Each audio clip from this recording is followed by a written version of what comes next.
All right, hey guys. This is Dusty and Maggie and Sanjay. We're here talking about the Packers 53-man roster. It's finally here. They actually made the cuts, and we only have 53 men on the roster. First of all, how are you guys? Maggie, how are you? I'm great. This is very last minute, but here we are, ready to rock and roll with the 53. So that's exciting. Yeah, Sanjay, how are you? You're fresh off a fantasy draft, correct? I'm fresh off of a live draft and an online draft, so I'm good to go. I'm ready to rock and roll with the 53. Did Awesome. you draft any Packers? Did you I draft any? did actually. I did a Packers defense. I took Darnell Savage. That's it. I think those were my only Packers. But Man, fresh off 21 Savage news as well. So that's pretty exactly, exciting. exactly. Can't turn that guy down now. All right, All man. right. So let's jump into it. I guess we're gonna start. I'm just gonna start picking positions, man. And we're just gonna go through them. So we're gonna start the very first one. We're gonna start quarterback. We are gonna say we've got two men. Well, we kind of assumed all through. Or at least I did that there was gonna be two men on the roster, but it was what two men? We've got Aaron Rodgers and Tim Boyle. Maggie, how do you feel about that? How do you feel about? I mean, we knew Rodgers was going to be there, so who cares? How do you feel about Boyle being two over Kaiser? I saw it coming. Like I expected it to be Boyle. I kind of hoped it was Boyle, and I like Kaiser, and I liked him as a developmental guy. He's only 23. His ceiling's higher than Boyle's, but if you're just looking for pure consistency as a backup quarterback, I think Boyle had that. And Kaiser definitely had, a rough start going to Cleveland, learning a brand new offense every season he's been in the league. And I don't necessarily know that the Raiders are going to be any better for him, given kind of the way that their team is in flux right now. So that's not the best break for him. But I do think that Boyle was the more consistent player. And if the Packers aren't willing to continue developing Kaiser as their second guy, if they don't see a future with him, they need to cut their losses, which they did today Yeah. or yesterday. Sanjay, how do you feel? I was on Team Kaiser. I will say that. If we're gonna do the little Twilight teams here, I was on Team Kaiser, and it was only because, like Maggie alluded to earlier, just the age and just I liked his arm, I liked his mobility. However, in the end, you have to just go with consistency and what you did in the past and what you're known for back in high school and all that stuff doesn't matter. It's what you can show me on Sundays, and Tim Boyle was able to show us that with 5 touchdowns, I think, or 6. So it's I would go with the consistency, and I think they just did that. Yeah, I'm Maggie. I'm kind of with you as far as the Raiders stuff because that was. I hope he goes somewhere. He seems like a really good dude. He seems like with the great in the right place, like he could develop into something. I was like, oh no, he went to the Raiders. This is all gonna end I mean, poorly. that's been the This last place sucks. you should have probably.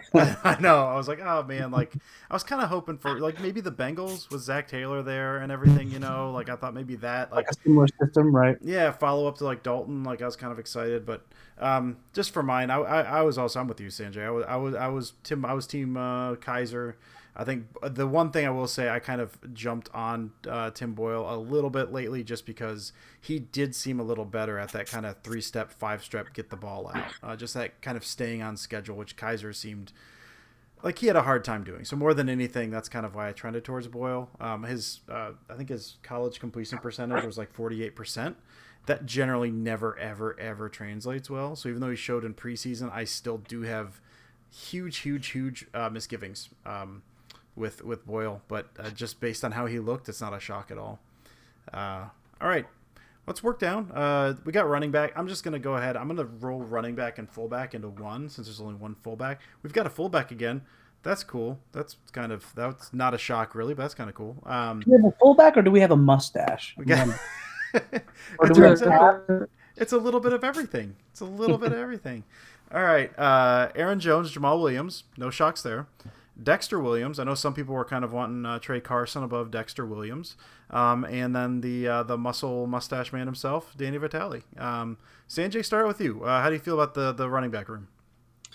I was definitely not in any Trey Carson bandwagon. I was definitely all about Dexter. Just based on what I saw in Notre Dame, he just runs a lot harder. I think he just looks like a traditional, like, smooth running back. I feel like he hit the holes when he needed to. Yeah, did he have some receiving issues? He kind of, made up for him in that Chiefs game. But you can just see when he hits the hole, it just looks beautiful. And I for one was just like, look, if knock on wood, if Aaron Jones were to go down, I have no problem inserting him in there with Jamal Williams and splitting the load with those two. So, and as far as Danny Vitale, I think it's just going to be great to have that lead block. Obviously, it's going to be something that we can go back to. Seems like everything's going to be predicated on the run with this offense. So I'm all for it. I like all four of these backs. Yeah, I mean Dexter Williams. I mean just that one cut, man, just that violent, explosive cut. I mean with that outside zone system, just stick that foot in the ground and just get upfield. Like you said, he had some issues with receiving, but he also had a couple fairly nice screens, which was kind of nice. Yep. Like just that explosiveness. That Trey Carson, I feel like, is what he is, and what he is seems perfectly fine to me. But Dexter Williams could be something. You look at the life cycle of a running back. Aaron Jones and Jamal Williams, who knows if they've got another year or two that they're going to be in Green Bay. And Dexter Williams could be next man up there. And if he is, I'd feel very, very good about that based on what we've seen. Maggie, what do you got for running back? How do you feel about running back? I mean, I understood when Carson, but Boyle and it's like one was good now thank you. I'm glad that they snagged Carson for the practice squad just because given the injury history to Aaron Jones, Jamal Williams has been banged up all training camp, so it's probably unlikely that both of them finish the season incredibly healthy. So if you get back to the back half of the season and one of these guys is banged up, maybe he's an IR move and Carson gets elevated. But I loved your point about Dexter Williams in the screen game. The screen game finally looks good again under Matt LaFleur, at least from what we've seen so far. It was something that was kind of lacking in McCarthy's offense and something they could never get off the ground. So just the emphasis they've put on that in the preseason already, Dexter Williams is an ideal back to run some of those screens. Yeah, and I love all of that. I'm also a big fan of Vitale, just based on, I mean, I've talked about this 1,000 times. What you can do with an offense with a guy who can block and you can legit power run or spread the offense out. He's a legit receiving threat as well. Like, so I say I'm not a huge fullback guy. Vitale can do so many things and open up so much in this offense that he's not really just a fullback. So and he can catch. Yeah, I think at Northwestern, if I'm not mistaken, I think he had more receptions than he actually had rushes, which is just insane to me. So, yeah, when he was with Cleveland, he didn't have a rushing attempt. I think he had like 4 passes or 4 pass catches and like no rushing yards. So I think John Coon had like 5 attempts throughout his career, so that all tracks. And they were probably all touchdowns. So that's true. And they were all of them were dives. He just ended up diving on every single one of them. It was Edgar Bennett reincarnated. That's playing Madden. That's right. All right, let's stick with the skill positions for now. We're gonna keep with the sexy stuff and then get down to the trenches here in a bit. But we're gonna go with wide receivers. This was another big thing, was how many receivers are they gonna catch? I said all along I was thinking 6. They kept 6, just not the same that we thought. And so to get this out of the way first, EQ went on, Equanimous St. Brown went on IR before making the 53, so he's done for the year, which is kind of a shock given the high ankle sprain. I know I was kind of shocked by that, Meg. We were talking about that already, but so we're not going to see him this year, which stinks because he was a young guy that I was expecting to have a huge year this year. So he is not there, but who we do have is Devontae Adams, Marquez Valdez-Scantling, Geronimo Allison, Jake Kumro, Darius Shepard, and Trevor Davis. None of those really a surprise based on how preseason played out. Before preseason, I don't think Shepard would have been on very many people's because he kind of jumped out, made a bunch of plays. Maggie, how do you feel about the wide receiver room? So the thing that's interesting to me right away is just that if you look at the Packers depth chart, Marquez is wide receiver 2 opposite Devontae Adams, and then you have Geronimo as wide receiver 3. I know some people were kind of wondering who would be 2 and who would be 3, and I know part of that is because Geronimo is expected to be in the slot most of the time. But that does answer one of the depth chart questions, at least initially. I'm really glad, honestly, that Shepard and Davis both made the roster. I know some people, myself included, thought that maybe there wasn't room on the roster for both, given they kind of have that return man quick game, jet sweep. They're similar players on the offense, even though Trevor Davis is more of a boundary guy and Darius Shepherd is more of a slot guy. So I'm happy to see both of them on the roster. And I'm really glad the Packers retained Lazard on the practice squad. Yeah. I thought maybe that he would have an in with EQ being posted on injured reserve right away, knowing his season is over. But, like we say at every skill position, he's one injury away from getting called up to that roster. So I think Kumaro was no surprise. Shepherd, Davis, and Lazard, I think, were kind of battling for those last two spots. Davis likely will be the return man. And I'd like to see Shepherd get more looks in the slot. You can't really get much different body types than going from Gmo to Shepherd in the slot. So that'll be fun to watch and see kind of how Matt LaFleur and Nathaniel Hackett utilize both of those guys on offense. Sanjay, where are you sitting right now? Yeah, well, I thought, because the biggest question mark was if they were going to put EQ on IR. And I think if they weren't going to, or if they're going to add him on the roster and not put him on there, I would have kept Lazard. But they put him on IR. I wanted to keep Darius Shepherd because I just feel like that slot receiver, we have a lot of bigger bodies. I think even you can consider Geronimo kind of a bigger body. And I think you still needed that kind of Cobb kind of player in your offense, especially with the checkdowns, especially, drag routes, things like that around the goal line. It helps. And, with Trevor Davis, I love it. I think this guy has just never caught a break with his hamstrings. And, you see the speed, you see what he can do, and he does have the vision on the return game. But at the same time, he can run some good routes. And I think if we could just meet, one of those deep balls, one of these times, the show. So I'm really happy with the receivers that we have. I think it's just going to be, I'm not scared if anybody goes down, in the top three. At least I know that someone up, someone who gets moved up can be, a viable backup. I've been Team Trevor Davis for as long as he's been there. I've been like same with you. Like he can't catch a break. And I think there was a game a couple years ago where like he didn't go all out for a ball in the Vikings game. People just drop him now, nah, dude. No, he's very good. He's been injured, like that's been an issue. Guy can catch, guy can fly, and just based on LaFleur's system, just a perfect fit in the system. And you mentioned, the jet sweep action, if nothing else. Like even if all he is like takes jet sweeps and jet sweep decoy, like my God in heaven, like make a living off of that. And you see guys kind of take a little while to get going. Receivers, he's got a few years in the league now, and he's in a system that is perfect for his skill set. So I'm hyped about Trevor Davis.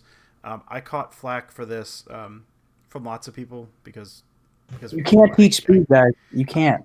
Well, this is my take that I soured a little bit on Jamon Moore as the preseason went on, but I still wanted more on. I did not want Jake Kumaro and Geronimo Allison on the same squad because they are essentially the same guy. They're basically a slow-ish possession receiver, and Geronimo does not have great hands. Geronimo has like a 10+% drop rate every year. He had 30 targets last year, and he dropped 3 of them. Like every year has been that way, and for a possession guy, and that's your absolute ceiling. I don't love that. And the other thing was, he had rapport with Aaron Rodgers, and he was in McCarthy's system. Cool, McCarthy's not around anymore. He still has that rapport, but kind of last year when you saw Gmo kind of taking off, it was kind of the knowledge of that system. I feel like everyone's on equal footing now, so I kind of didn't want both of those guys, but I also see why they did it. I'm not upset. It's fine. It's fine. It's just 2 low ceiling guys. You've got 6 spots and you've got 2 low ceiling guys on it. Who would you replace? You would replace Lazard? Honestly, I'd still go Jamon Moore. Oh, Jamon Moore. Okay, all right. Yeah, because you've got if your 6th likely is not going to see the field that much, you want a guy that can do something a little different. Is my thought.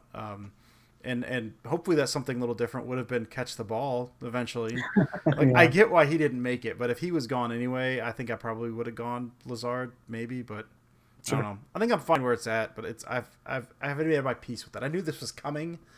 That was my issue with the wide receivers. I think if you look at even just the way that Rodgers himself talked about the receivers this year, it's like a complete 180 from the way he felt about them in training camp. And I know that, they are second-year players now.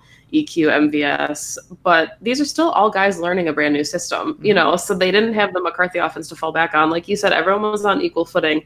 And for him to be acknowledging guys like Shepard and Davis and Lazard for their practice ability, like how they come prepared every day, I think that there's a lot more confidence. Even Sanjay, like you said, if someone does go down, I think Rodgers has a lot more faith this year. And maybe it's the faith he has in the offense, knowing that these receivers can step up.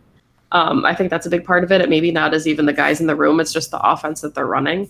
But the confidence from Rodgers, I think, will go a long way, just as far as both the depth and what they can do if injuries do strike. If I remember last year, the critique of the wide receivers is that they were piss poor. I believe piss poor was the word that was used. So yeah, yeah, much better. It's exciting. All right. Sticking with guys who will sometimes catch the ball, the tight end group. To me, there was zero shock here. This is kind of what I thought was going to happen, what I think everyone thought was going to happen. That's Jimmy Graham, Mercedes Lewis, Robert Tonyan, and Jay Sternberger. Zero shock to me. Maggie, any shocks there? And also, how do you feel about it? I mean, the one player that I was questionable about, but I still thought he was about a 90% lock to make the roster was Mercedes Lewis. I thought maybe if they really liked like Danny Vitale's blocking, or if Tonyan had made a leap, then Mercedes Lewis became just a little bit expendable. But given his comfort with Nathaniel Hackett and what he did in the offense in Jacksonville, I think he had 5 touchdowns his last season under Hackett. He's not just a blocking tight end. And I think that that's going to be a big thing for this offense this year is, when he was on the field last year under McCarthy, it was like, okay, it's a running play. And even then, I think he took like 5 snaps. So Mercedes Lewis got such a bad reputation in Green Bay last year that he's got a chance to just really light it up under this new offense. He'll still be doing a lot of blocking, but he also is a really big red zone threat. I guess the one person that I'm a little surprised by, I'm glad Evan Bayless made the practice squad, but I kind of expected a lot from Pharaoh McKeever with his height and his hands, and he just disappeared all training camp and preseason. So he was the one player that I thought maybe even challenge like a Mercedes Lewis for the 4th tight end spot. And that fizzled almost as soon as he came to Green Bay. So yeah, no surprises for me. And I'm glad they got to keep Bayless in case something were to happen. If this is Graham and Lewis's last year in Green Bay, maybe, then Bayless has a really big shot next year. Oh yeah, for sure. Sanjay, anything, any surprises, or you happy about it? You scared? Yeah, Scared. I'm scared to see Jimmy Graham because I almost feel the Seahawks last year of him. I hope that can change with this new offense. I'm optimistic. I'm mostly optimistic about him. But my biggest focus was on the 2 young ones. I think Tonyan and Sternberger, and that was actually pretty awesome. I think it was a good look to see what we just did. I think I'm really excited to see him in probably 2/3. I think big from Tonyan next, but I think he should this year. Especially one of the guys goes down from I think he showed that first game. He spread it over the field. And I think we have the step 4 guys that all give a different look, and the fact that we're going to be running 12 sets, I think it's fun to watch. All right. You kind of cut in and out a little bit there, Sanjay. A little bit. I'm catching some words. I'm catching some words that you say. Yeah, I mean, I think my take on Lewis, I know, Maggie, you kind of talked about Mercedes Lewis a bit. I kind of go back to the same thing I thought with Vitale. You get elite run blocking and then also enough of a threat at the receiver position that, again, you get a package that has Mercedes Lewis, Danny Vitale, Aaron Jones, Devontae Adams, MVS out there. You can legit do anything you want. You can power run, you can spread, you can do legitimately anything you want, and then you just go no huddle, and you play however the defense doesn't want you to play. Like, you can just run teams off the field with a package like that, which is thrilling.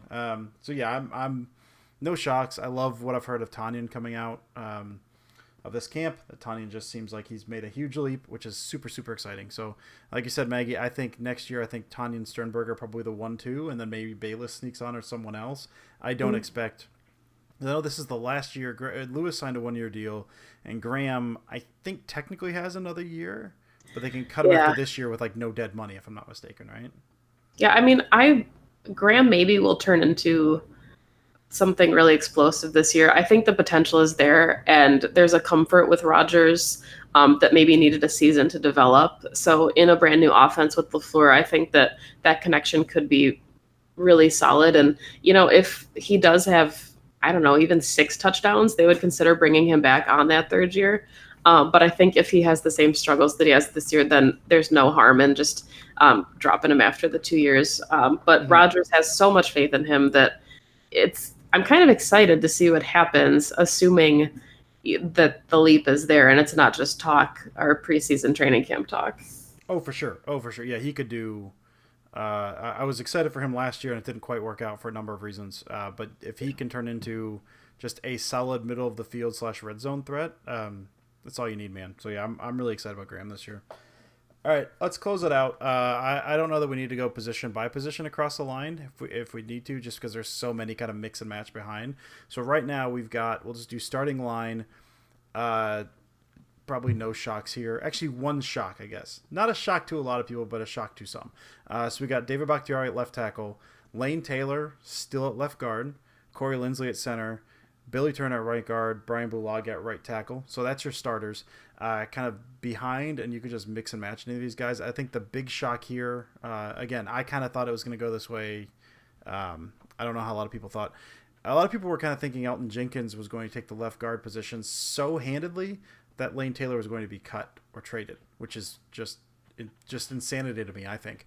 So anyway, behind we got Alex Light, Elton Jenkins, Lucas Patrick. I love Lucas Patrick, man. And Cole Madison are your backups.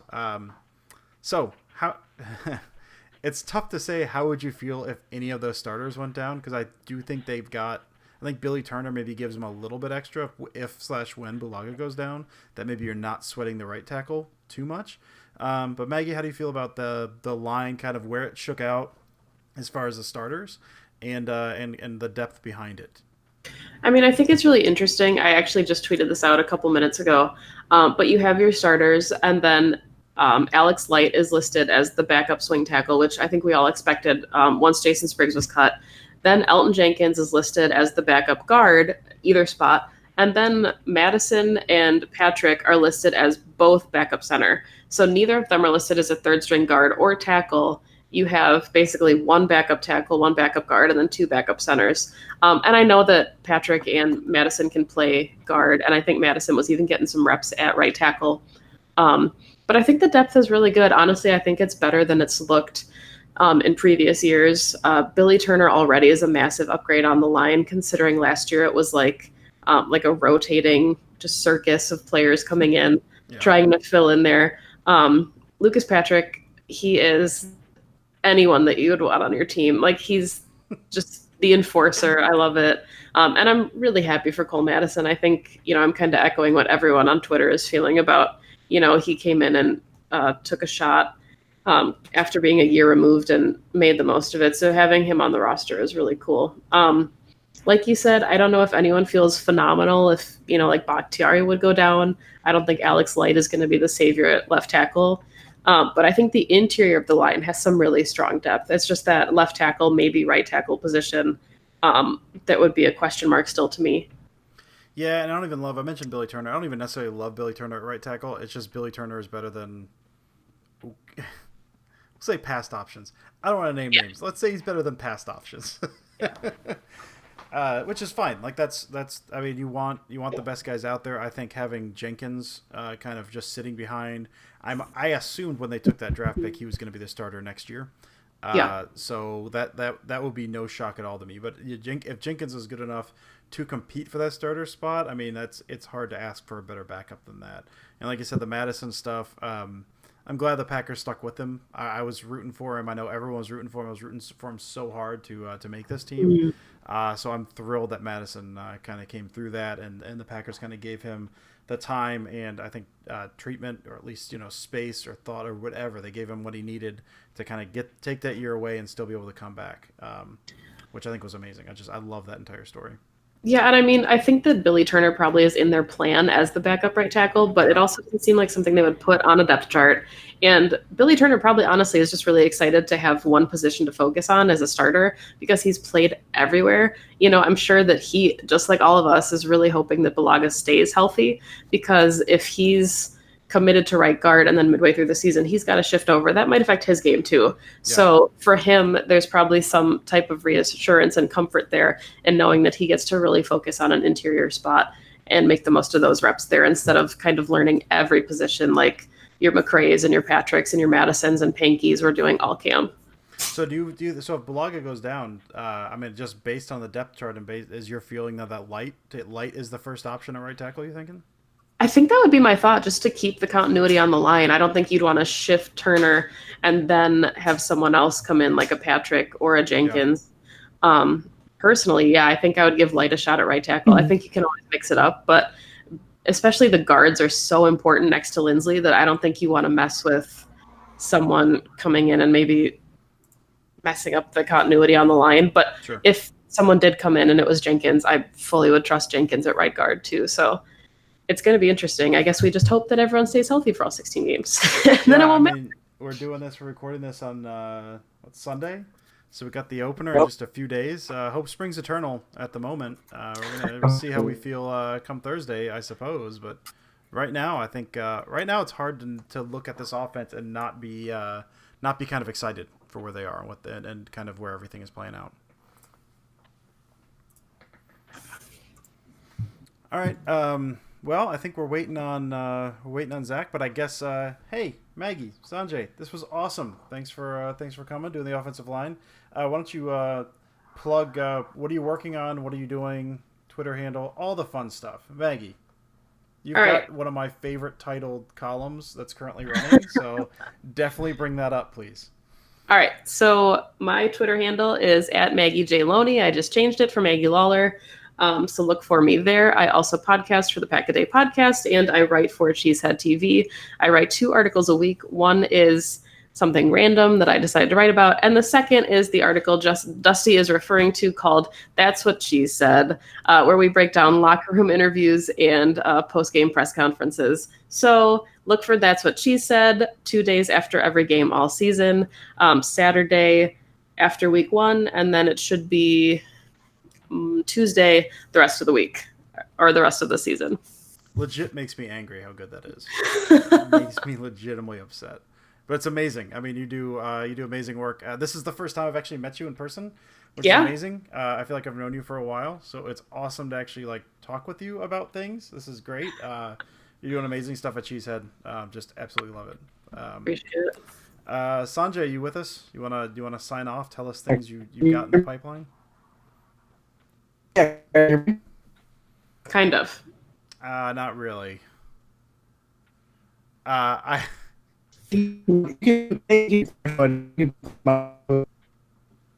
you just sound. I can hear every 5th robotic word you say, Sanjay. Sanjay is awesome. Here, let me. Sanjay is at. If you follow him on Twitter, it's at Sanjay X Murthy. Murthy? Yes, that is correct. And he's great. Man, I feel like I've known him for a while as well, so it's cool. Actually, get to see you guys. Sanjay also is the host of the Freezer podcast, yes. Which he has me on record as saying it's the best named Packer podcast, given that my favorite player is BJ Raji right there, nice. The Freezer. So he's the freezer, give baby. Sanjay a follow. Yeah, and check out their podcast. It's good stuff. It's Zach. Hey, Zach. Hey. All right, I think we're done with the offense. Maggie, Sanjay, this was awesome. Thank you guys so much. And we'll catch you on the other side, I guess. Bye, guys. Have fun. Thank God. Get out of here, Dusty. No, I'm here. You are stuck with me. Oh, you're staying? Yeah, no, I somehow am the host in all this, Zach. God, I think you may have missed that part of the conversation. Also, you're very soft. Your voice is super soft. It's your volume. It's a threat. I'm threatening your face. Can you turn up the volume on your mic at all? Let me see. Or yell really loud, Zach? Let me see. Hold on. How about now? Exactly the same. Literally exactly the same. Fuck. Hold on, I might be able to. Wait. All right. Well, Zach is figuring stuff out. This very professional recording we're gonna do. I'd like to welcome in Mike. Mike, how are you? Oh, not too bad. How are you doing? Not too bad, man. You excited about this very very well organized 53-man breakdown here? Very much so. It's going about as well as the draft day did a little bit, so I can't complain too much. That's true. I found out I was recording and hosting about 5 minutes before we were doing this. I was trying to figure out how to stream, which we didn't. Guess what? We didn't figure out how to stream. So that's why we're recording, because Dusty's dumb. So we podcast and don't do videos. That's right. Usually you don't have to see my big dumb face. I don't think I can hear you at all now, Zach. Oh no, I meant. Oh wait, can you hear? That's because I messed up. I grabbed this headphone jack instead. Just get an actual microphone, Zach. How do you not? I'm still working on that. All right, hold on. Just go to Best Buy. It's about $50. See, I got this sucker, like the blue snowball, like a Black Friday thing for like $30 or something 5 years ago. I got mine right when the Pack a Day podcast started. Okay. I got the snowball, and it's been great. Yeah, it's amazing. I've been telling myself for 2 years to get a microphone, and I still haven't done it. So. All right, we'll just make do with this. We're gonna. Oh wait, you got something else? No, I got other headphones. I'm extra prepared. Just a whole drawer, not a microphone, but just a whole drawer full of headphones. All right, how about now? How do I sound? It sounds awesome. A lot and better. Also super handsome. That's perfect. Sorry, I didn't mean it. I did mean it. All right, guys, we are here. We just did the offense. We just talked about the offense. We have not done any prep. I've not prepped for this at all as far as how we're going to follow this, but we're here to break down the 53-man roster as far as how the defense falls. You guys volunteered for that, so I assume you have smart things to say. We're going to start. Let's see where we're going to start. Where do you want to start? Do you want to start line, or do you want to go back forward or front back? I'll just start in the trenches. Start in the trenches, man. All right. So I'm just going to go ahead and start. I'm just going to read all the trench guys. I'm not going position by position because who cares? We've got down on the line. We've got Dean Lowry, Kenny Clark, Montravius Adams. We've got those three lists as starters, and then behind Fidel Brown, Tyler Lancaster, and the God Kingsley Keke. Is there any surprises there for you guys, and how do you feel? I guess Zach, we'll start with you. It wasn't so much as a surprise because I know they loved Fidel Brown and he had a great start to training camp. And when they promoted him to the active roster, or when they signed him last December, he played relatively well in the regular season, so they obviously liked him enough to keep him around. I had him on my 53-man roster, so the fact that they kept him around was not only affirmation for me. I felt good, but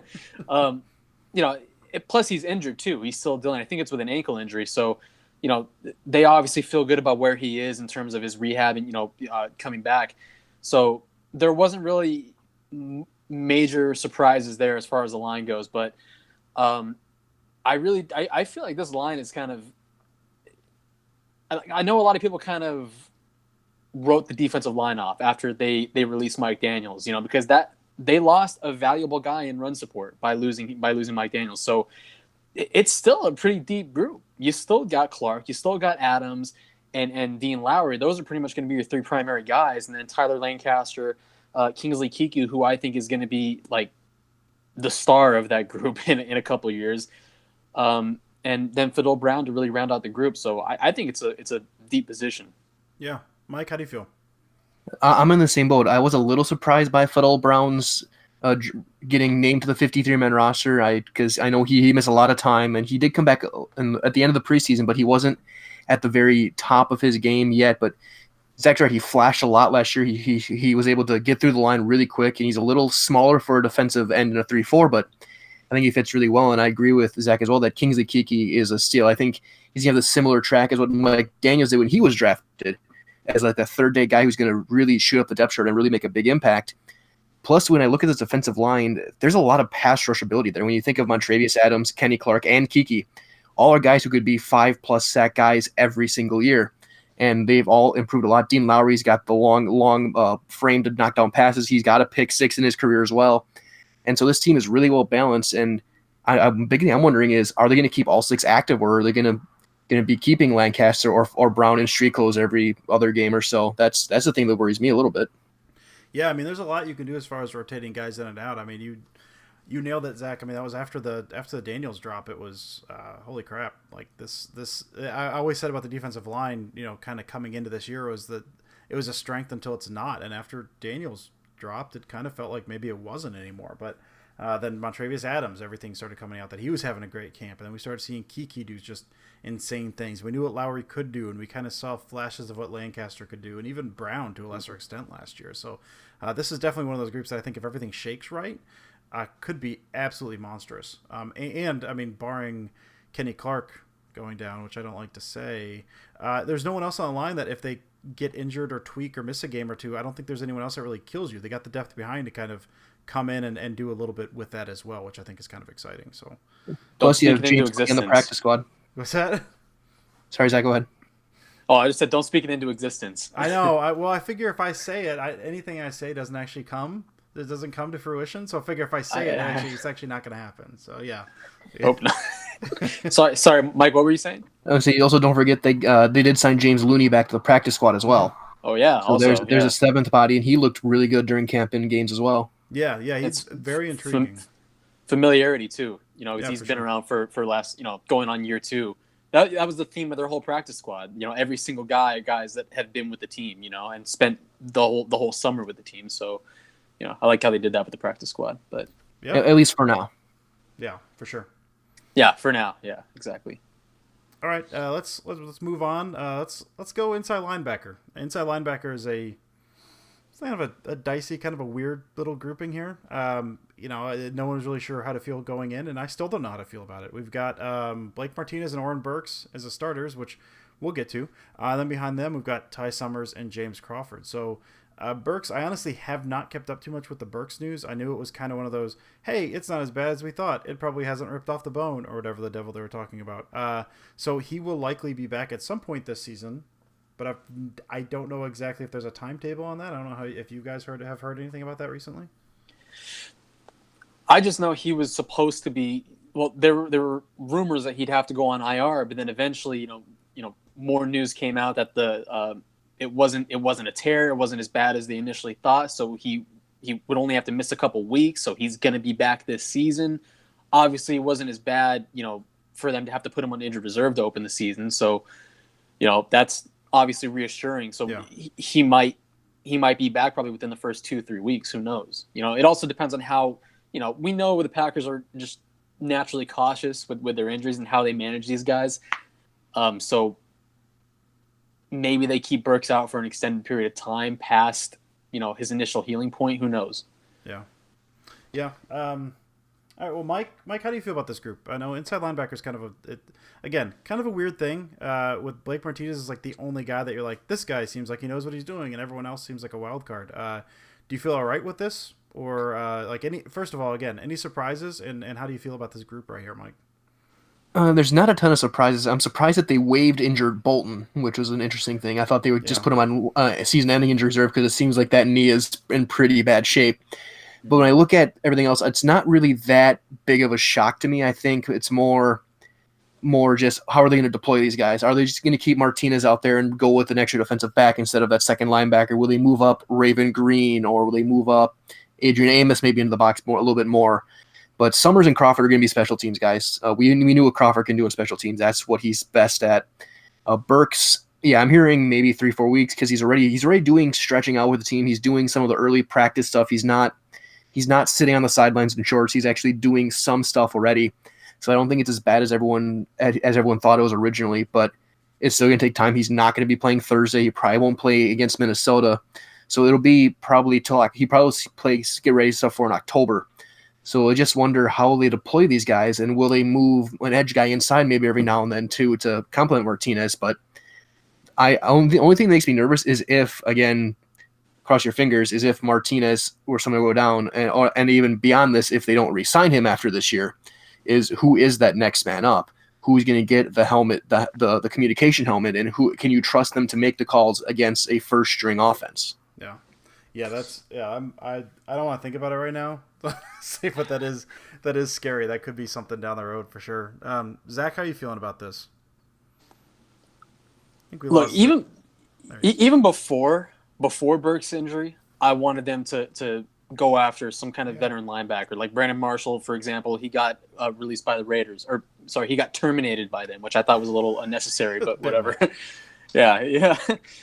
And also, like Mike alluded to, they're going to be playing a lot of nickel. They're going to be playing a lot of safeties in the box, and that's pretty much Raven Green, what he's going to be sticking around for. So he's going to be seeing a lot of time in the box next to Martinez. They're not going to be running, traditional two linebackers out there. So still, I think it would be really, really beneficial to them if they still went after a guy sometime these next couple of days, which I think they will, because that whole roster is really fluid right now, as everyone has been mentioning. So we're probably going to see maybe something happen within these next couple of days. I'm hoping. But even if it does, the likelihood that a guy is going to be picked up off the street and be ready for Chicago in 4 days is really, really slim. So regardless, Ty Summers, 7th round pick, I think he performed way beyond expectations in the preseason. I mean, most 7th round picks don't play as well as he did in the preseason. It may be a testament to the group around him, because obviously the Packers linebacking group isn't anything special right now. Middle linebacker, to be specific.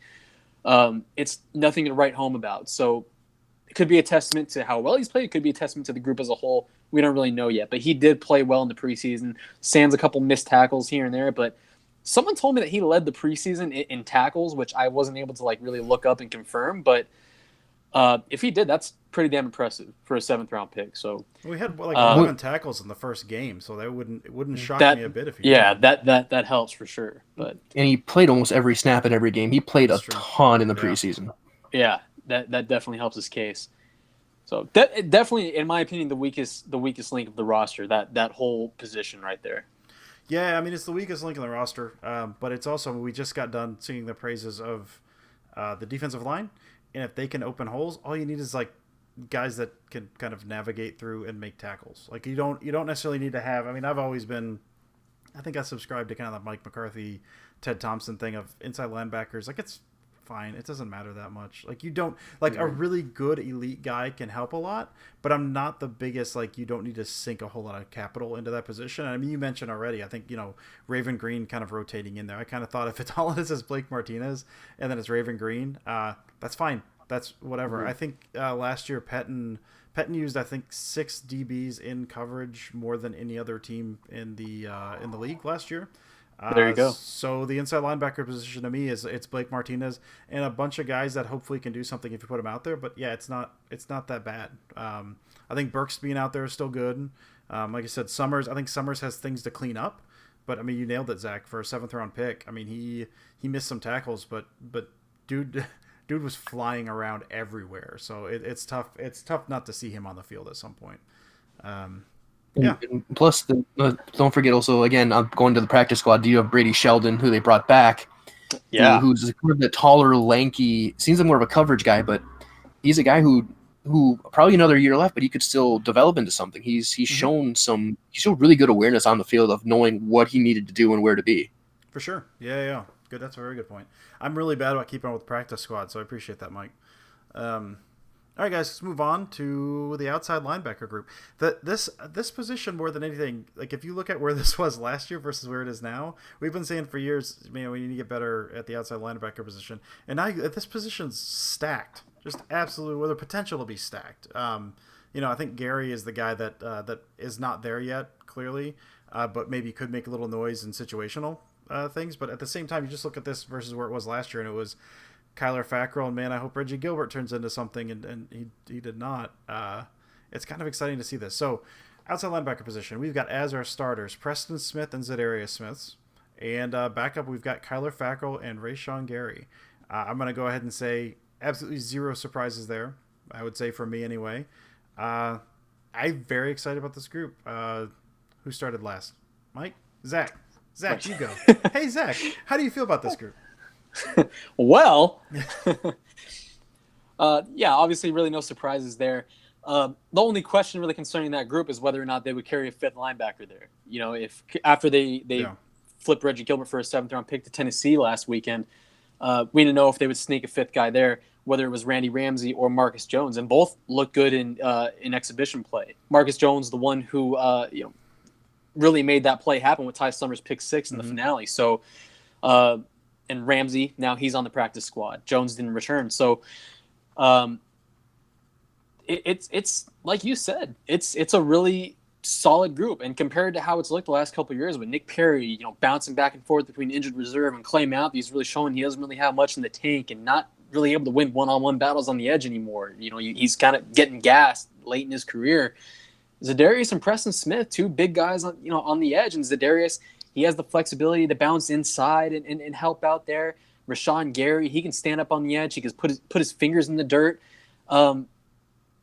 Obviously, more so of a developmental kind of guy, a project, as a lot of people would say. But his ceiling is as high as anybody's. You would hope so, obviously, if the Packers can spend a 12th round pick on him, a 12th overall pick on him. There aren't 12th rounds. And Kyler Fackrell, not anymore. They were back in the day. Kyler Fackrell, double-digit sacks last year. It is a good group, and Mike Pedden loves getting creative with his guys. I mean, he was able to scheme Kyler Fackrell into double-digit sacks. So, that group has the potential to be good. And this also coincides with the defensive line, because Rashawn Gary is going to help out along that defensive line. So, to reference our earlier conversation about that group, I think it's a really formidable position after a off-season full of acquisitions. Yeah, so much of these positions are so fluid. So much is mix and match, and what Pettin was able to do last year, and now he's got better pieces to do some of that stuff. I'm really looking forward to full-on mad scientist Pettin this year. I think it's just going to be a ton of fun to watch. Mike, where are you at with the edge rushers or the outside linebackers here? I'm with Zach. I was surprised they didn't keep a 5th guy, but with Ramsey on the practice squad, you have that call-up if you need it. But with the 4 they have, it's such a great group and such a versatile group. They all bring different strengths. Za'Darius does a little bit of everything. Smith holds the edge really well. He's good in coverage. He can get you 5 to 8 sacks every year. Fackrell, we saw what he could do last year. Plus, he's a core special teams guy with the best length of the group. Then you have Gary, who was overwhelmed in the preseason at times because they had him do a little bit of everything to try and learn how to be a linebacker. But like you said, Dusty, he's going to be doing stuff on the D-line. He's going to be doing stuff on the edge. They're going to put him in spots just to go after the quarterback this first year. Plus, I think I remember reading somewhere, I think it was on Twitter, that the coaches were talking about working a little bit of Fidel Brown outside as well, because he's not the biggest guy, but he's kind of got that Dayton Jones type build in a bit of a way. So he could maybe work out there a little bit on running downs and stuff like that. But this team, there's such a great complement to each other that I think it's going to be a very strong group to the point where this is going to be seen as one of the best outside linebacker groups they've had since they went to the 3-4 10 years ago. And it's going to be a group that when you combine it with the D-line and combine it with Martinez, who is an expert blitzer from the middle, that this is going to cause a lot of problems for teams who don't have the best offensive lines, looking at you, Chicago and Minnesota. I don't think you're supposed to bring up Dayton Jones. I think you're not supposed to mention his name. It's going to anger people, is my feeling. Oh, I wanted them to bring him back after the Jaguars got him. I actually wouldn't be opposed to that. I would not be opposed. He looked really good this year. Listen, man. Some guys take 7-8 years to really, develop. So and not be with Dom Capers. And not be with Dom Capers. Yeah, I'm thrilled about. I mean, this group, the way this group can play with the line group, I'm really, really excited about. So to have Fackrell, who you mentioned, Zach, double-digit sack. I'm gonna say best pass rusher last year. Now is basically the 4th man. That's just a huge overhaul. It's very, very exciting. All right, let's talk corners. So they've kept we got seven corners I count. Let's go through. We got Jair Alexander and Kevin King, Tony Brown, Tramon Williams, Josh Jackson, Chandon Sullivan, and Kadar Holman. Mike, how do you feel? I think 7 quarterbacks sounds about right to me. And it's really almost 8 because a guy we'll talk to a little bit later, Will Redmond, can also play some corner. Mm-hmm. So there's a lot of stuff there. And likewise, you have a couple guys who can go and play safety, and again, a very fluid group. But I'm really excited. I think their top 5 is top notch. I mean, King was practicing tonight. He says he's going to be able to play Thursday, which is always a good thing. That's huge. Yeah. And I know Zach tweeted out just about half an hour ago that you are sick of people mentioning Kevin King and the draft thing with that. That was just we'll move past that. But and King I'm still Alex- sober. I haven't drank since then, so I'm good. Give it time. But I've him and Alexander together are such a great matchup duel that they could be one of the top flight duels in the league if they're both healthy and they're both performing. You factor in Tony Brown, who's just as aggressive as can be. He's got all the tools he wants, except for maybe another inch or two of height. But then Tron Williams, the wily veteran who's going to help out the guys. You have Jackson, who's got the best ball skills of the group. Holman and Sullivan, one of the two probably won't dress in every game. I would think probably Holman because he's still dealing with the stinger, and Sullivan's got a year of NFL experience as well. And this team has everything you want in the corner group to match up with certain receivers. You have King who can match up with the bigger, more physical guys on the perimeter.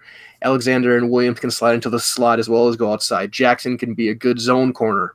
Holman's shown some good man skills. Brown is just kind of a wild card with what he does on the field. He's just kind of everywhere. And then you have someone like Sullivan who is smart and knows how to work angles and how to work the boundary himself. So it's a good group. It's a talented group, but it's a very young group. So if they can grow like we think they can, this could be, again, one of the better corner groups we've seen in a long time. Brown is a straight up lunatic, and I love him so much. Love him. Zach, how do you feel about the corners? Yeah, I agree. I feel like he's pretty much what Antonio Morrison was if Antonio Morrison was a corner. I was going to bring up Antonio Morrison. He reminds me so much of him. Or James Crawford now. Yeah. No, Mike alluded to it. That there's so much kind of just interchangeable pieces there. Guys that can go from corner to safety, from safety to corner. Jamal Williams played at free safety for the last half of the season last year. Shannon Sullivan, I didn't know this. I wasn't paying close enough attention during the game, but Andy let me know that Shannon Sullivan was playing at safety in the preseason finale. I didn't know this. I think they started him out at safety in that game. Yeah, he played the bulk of his time back there, which is pretty exciting. They just rolled him out there just flat out right at safety. Yeah. See, I didn't know that. So when I found that out, I was like, oh wow, this kid's chance to make the roster. Just, I say kid like I'm older than him, but hey, you know what? I might be. I forgot I'm older now. Don't bring that up. Yeah, I might be too, Zach. I might also be older than him. Yeah, we get it, Dusty. You're 50. But Sullivan, that just skyrocketed his chances to make the roster by 50%. Just by that versatility, because Pettin loves versatile defensive backs and being able to play guys in multiple spots. But yeah, Alexander, he has his sights set on being an All-Pro. Kevin King just needs to stay healthy, because when he is that 6'2", 6'3", I forget what his actual height was, but he's tall, he's lanky, he's perfect for man coverage. If he could stay healthy, just at least for 12 games, who knows what he's going to be able to accomplish and what this defense can accomplish. Because when he's out there and when he's healthy, he's good. A lot of people kind of forget that about Kevin King. Yeah, he's just going into his third year. He has 2 seasons under his belt. Both of them ended on IR. But, he's going to go through some growing pains here and there, and I think he was still kind of going through those in 2017 and in 2018. He's just never really been able to consistently be on the field to really overcome those. So, and ditto with Josh Jackson, minus really the health part. He's got to get through the growing pains. Got to stop being so handsy at the line.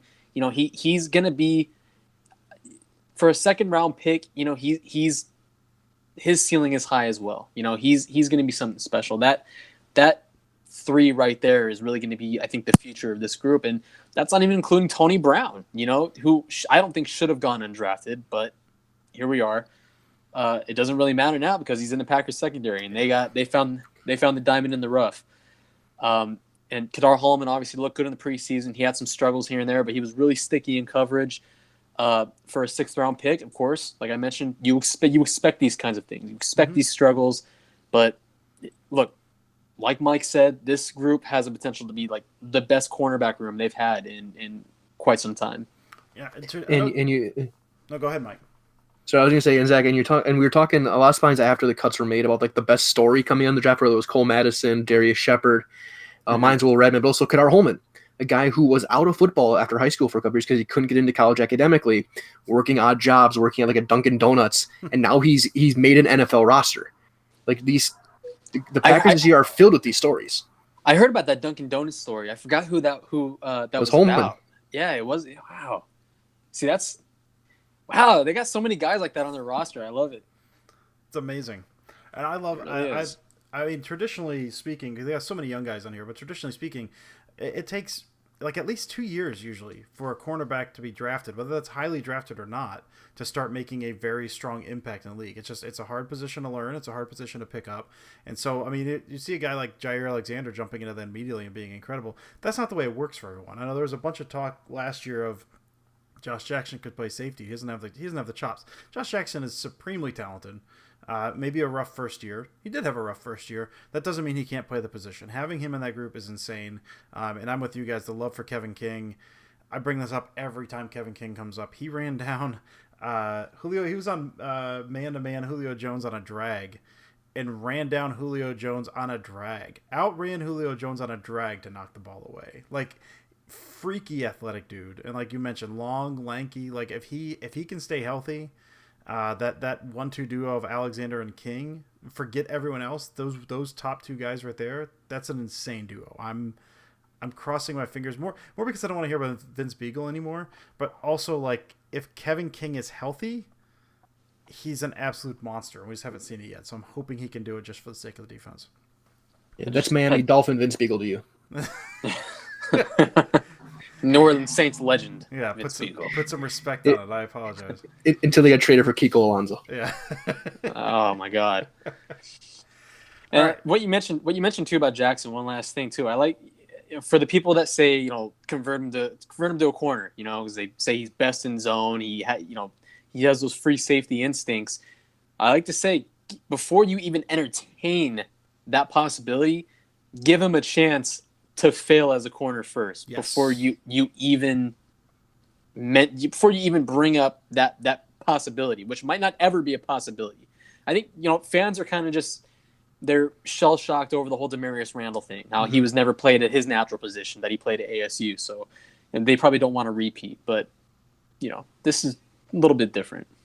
Truth, absolutely. Yeah. And Jackson wasn't even a corner his full time at Iowa. He came in as a receiver, and he moved I think his last 2 years there, and then he got drafted after that big year. So he's still growing into learning how to be a corner and how to actually play defense instead of being a wide receiver. So yeah, like Zach said, give him some time. The skills are there, and the ball skills are absolutely still exceptional. Mm-hmm. Mm-hmm. Agreed. All right, guys, let's close off with safety here. I'd say after how the preseason kind of played out, for me, 0 surprises here. I figured they're keeping 4. We've got Adrian Amos and Darnell Savage, 21 Savage. We got Darnell 21 Savage as our starters. No shock. And then Raven Green and Will Redmond as the backups. So we kind of talked this a bunch. I mean, it's fluid in terms of these are not, we say these are the safeties. These are not the only guys who are going to be playing the safety position throughout the year. But based on depth chart, these are our safeties. So based on that, Zach, how you feeling? I love this group, and I love safeties. For some reason, it's one of my favorite positions in football. I love the guys that cover the back end.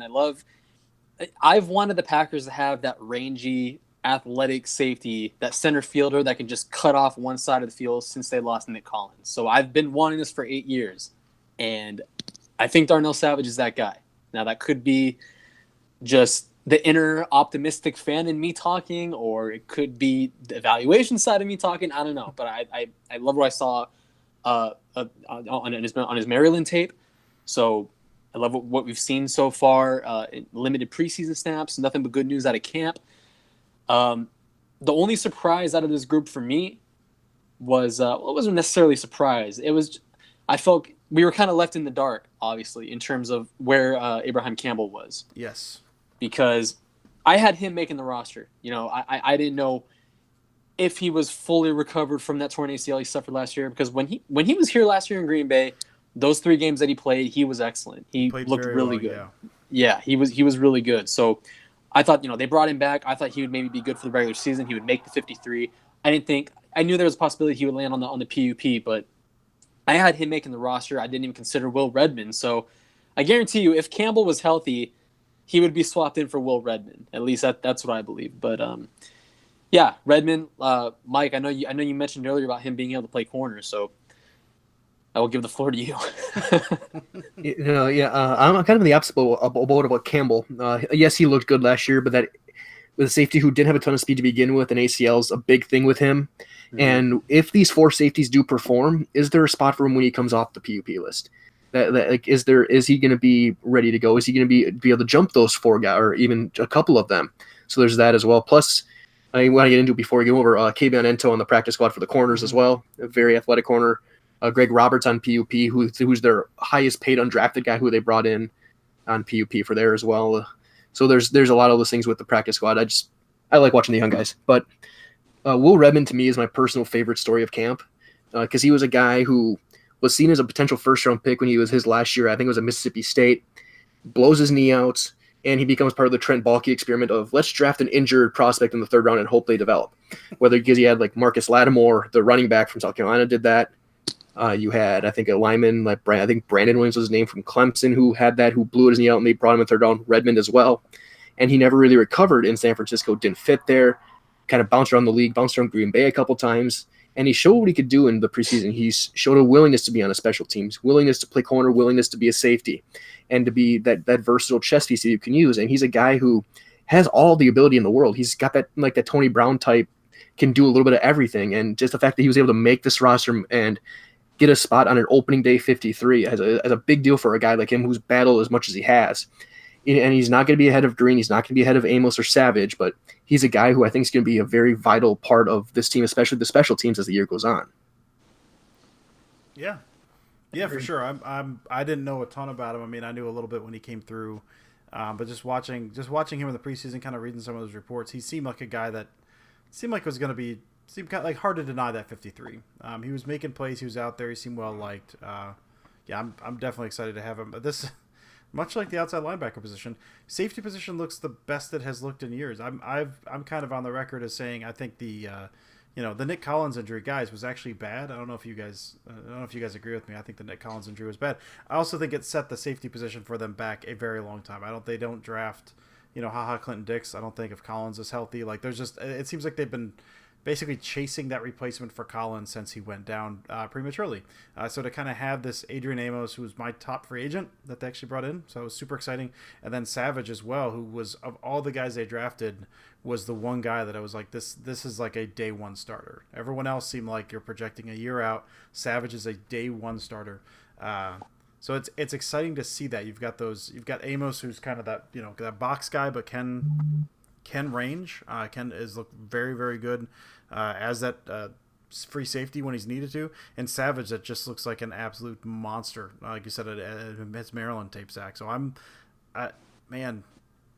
really excited about this defense. So let's actually before I start talking about it. All right, so we just went through the entire defense, and actually for everyone else, the entire 53. This was great. How do you guys feel about the defense? The state of the defense, kind of starters depth as of right now, where it's at. How do you guys feel? Mike, start with you. I am very excited for this defense, and you said earlier that the Nick Collins injury was bad. It was the worst thing that happened to this team in over a decade. That's what it really kind of set Dom Capers back with what he wanted to do, not having a safety like Nick Collins there, and getting his replacement helps. But this team from front to back is as talented as it has been since the Super Bowl team. And I think when you factor in Kenny Clark is still young and rising, Montravius Adams still young and rising, Zadarius Smith is 25, 26, he's still young. Blake Martinez is in his rookie contract. King, Alexander, Jackson, Savage, all young guys. Amos just starting his second contract. This team is built for the long term and for now. There's enough talent there and enough assignment assurability, however you want to use it, because guys like Amos, Martinez, Clark, they don't make mental mistakes on the field. They're right up the middle. They are not going to beat themselves. They're going to make the smart play every single time. And having that to balance out the insanity that is Tony Brown and Jair Alexander and the craziness that could be Zadarius Smith is going to help this team a lot. And having that mix and having Mike Pettin, who really should have a twirly mustache going on with his goatee to be the mad genius, is going to help this team develop so much more. And I drafted them in fantasy earlier tonight, so there's a reason why I'm trusting this team. But I think this defense could very well be. They may end up being the third best even to the NFC North, but I think they're a top 10 defense. Actually, that wouldn't surprise me at all. That wouldn't surprise me at all. Zach, how do you feel about where they're sitting right now? Well, for a lot of these guys, it's going to be year 2 for Mike Pettin, and that alone, that familiarity factor and, being aware of their assignments and, being able to play without thinking, that alone is going to help a lot of the guys that are, returning in the system. So couple that with the fact that they're going to be able to generate pass rush pressure. They're going to be able to get after the opposing quarterback. That's just going to make the entire secondary's job easier. It doesn't matter if they have Ahmad Carroll back there or Jerron McMillan. It doesn't matter. They're Never going to mention be able. that name again. Yeah, seriously, dude, what are you doing? Bring MD Jennings up too? What's going on, Zach? It doesn't matter if they have MD Jennings back there either. Especially if Golden Tate is. Oh, okay, now you're going too far. Yeah. Anyways, that pass rush is just going to be so key. And I've said multiple times, like throughout the offseason, and like Dusty, like you mentioned too about Darnell Savage, I feel like he's gonna make an impact right away as a rookie. He's gonna step on the field and he just not even just as a starter from that standpoint. Like he's gonna be impactful. He's gonna be able to be that ball hawking safety that they haven't had in a long time. So that just changes the entire landscape of what they want to do defensively. That makes quarterbacks scared of throwing deep, and that's what quarterbacks weren't scared of doing against him last year. I'm not going to bring up the throw against the Vikings at Lambeau last year that threaded between two safeties, one of them being Kentrell Bryce.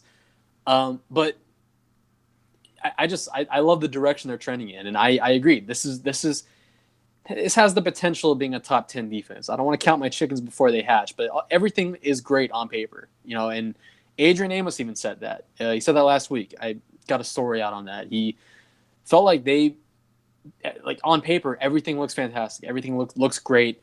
They look like they have the potential to be one of the best defenses in football. Even like he's setting the standard high, but it doesn't matter until they're able to put it all together. Until they're able to really get out there and show what they can do on the field. So, yeah, the potential is there. Everything's good on paper.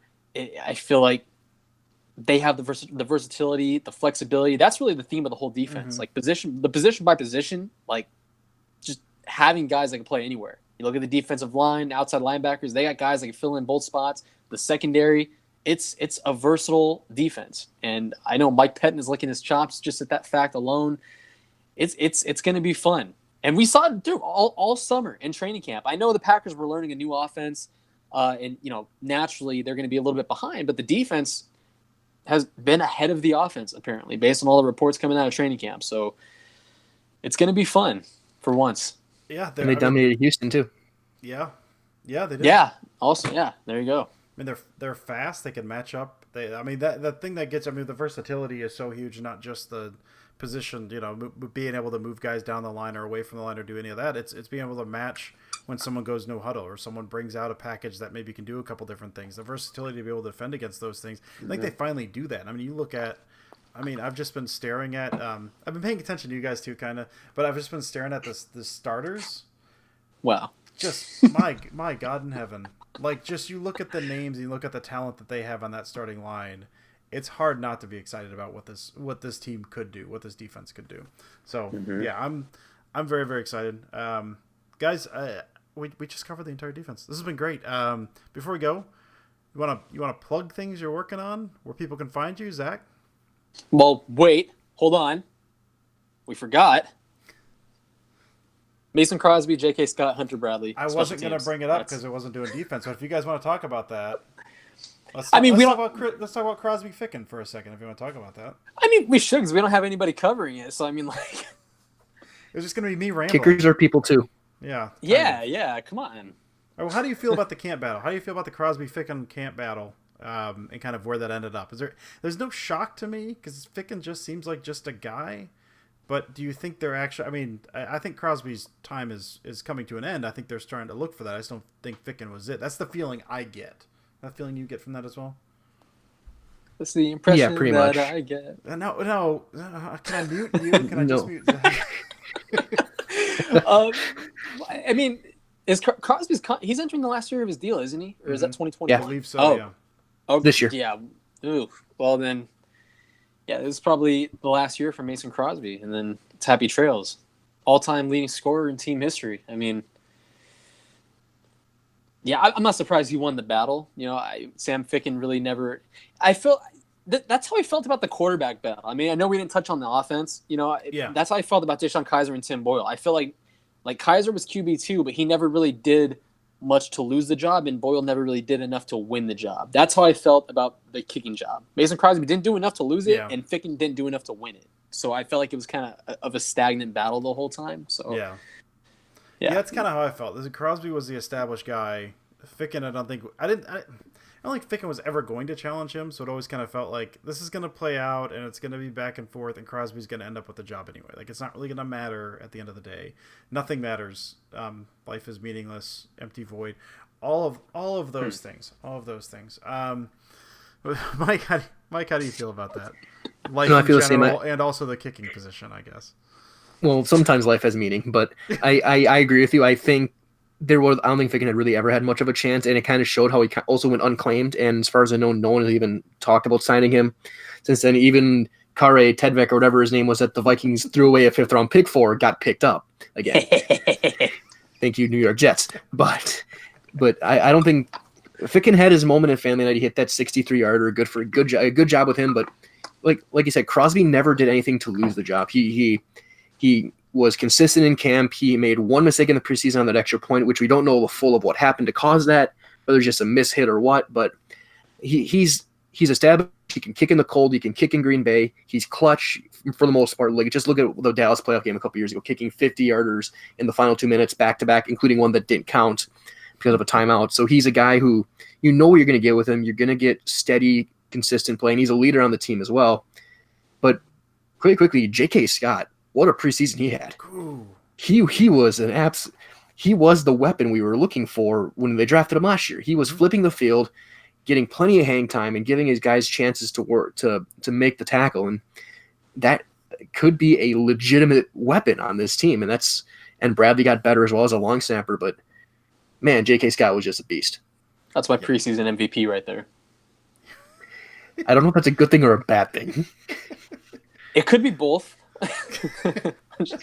And I guess very quickly before we wrap everything up, one thing we should talk a little maybe about some of the coachings for defense and how big that is. When you look at Olivedati on the middle, Mike Smith, I think is going to be such an important factor. When you look what he did in Kansas City with an aging Tamba Hali, with Justin Houston, and what he did with D Ford last year, helping get him going.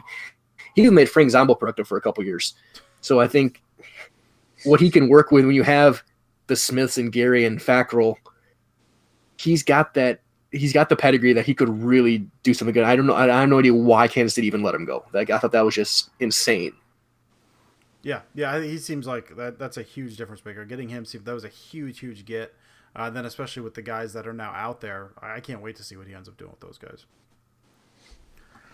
Can I say also before we leave that how much I love that the kicker conversation was an afterthought, because there are two teams in the division that has been the entire focal point of the offseason as near as I can tell. We've got Minnesota that they can't seem to find their guy, that I think Mike Zimmer just like wants to just kill them, just legitimately kill them in cold blood on the field.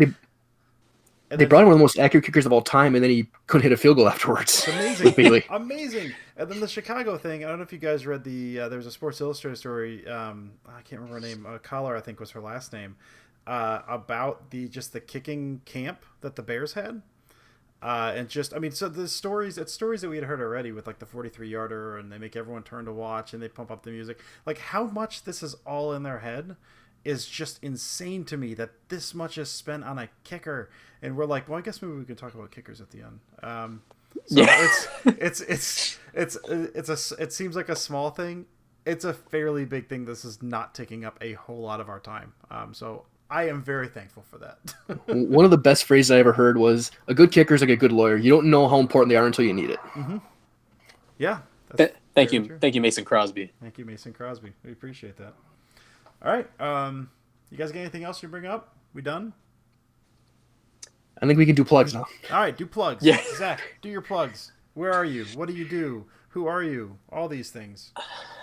Well, I don't know about that last one, but Yeah, I'm in Cheesehead TV and the Pack a Day podcast, and a lot of fun stuff is happening behind the scenes that I can't exactly announce yet. So, yeah. Oh, and you can find me on Twitter at Zach A. Jacobson if you don't know already. So have fun with that. And Zach, you more than anyone else, anytime there's Packers news, you jump on it in a speed I have not seen. So I appreciate that. Appreciate your effort, appreciate your hard work, and just making sure everyone's up to date with the latest Packers stuff. It's incredible what you do. I could not do that. So thank you very much. Hey, I couldn't break down offensive formations and schemes and everything as well as you do. So I also enjoyed. No, don't. You probably could. You probably could. I promise you, I can't. Right. Well, I appreciate that. Thank you, Zach. Of course. Mike, where are you? What are you up to? Well, you can find me on Twitter at Mike Wendlandt, all one word. I write for Dairyland Express, which is a subsidiary of Fansided.